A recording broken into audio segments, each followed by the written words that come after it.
Start.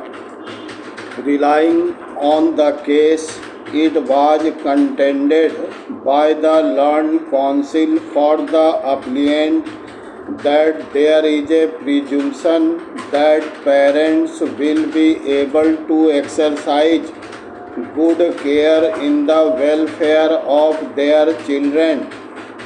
It was argued by the learned counsel on behalf of respondent that the impugned order warrants to interference.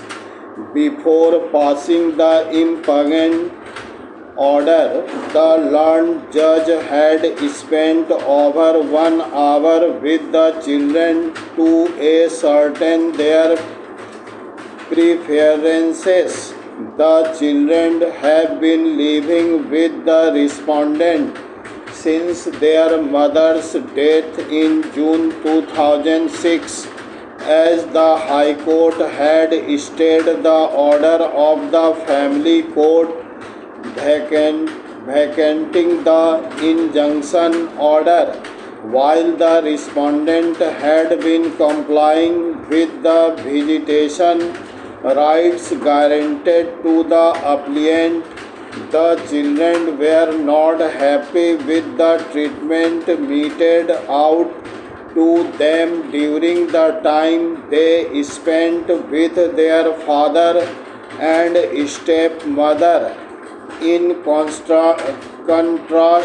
respondent number 3, contrary to the apprehension expressed by the appellant, has stated on record that she had no intention to marry and would devote her life towards the welfare of the children.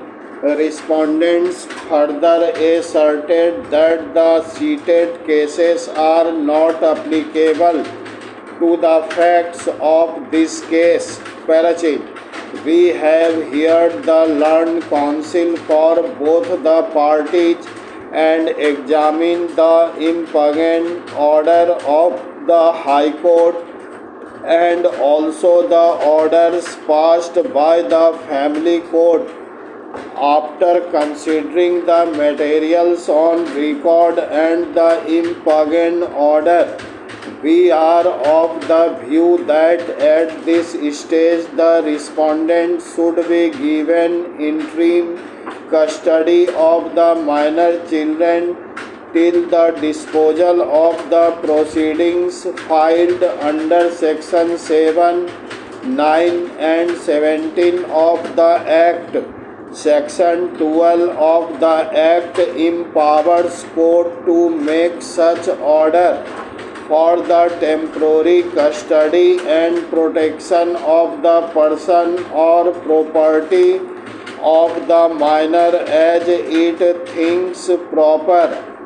In matters of custody as well settled by judicial precedents, welfare of the children is the sole and single yardstick by which the court shall assess the comparative merit of the parties contesting for custody.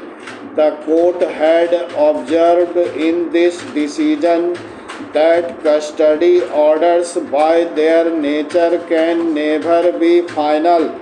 However, before a change is made, it must be proved to be in paramount interest of the children.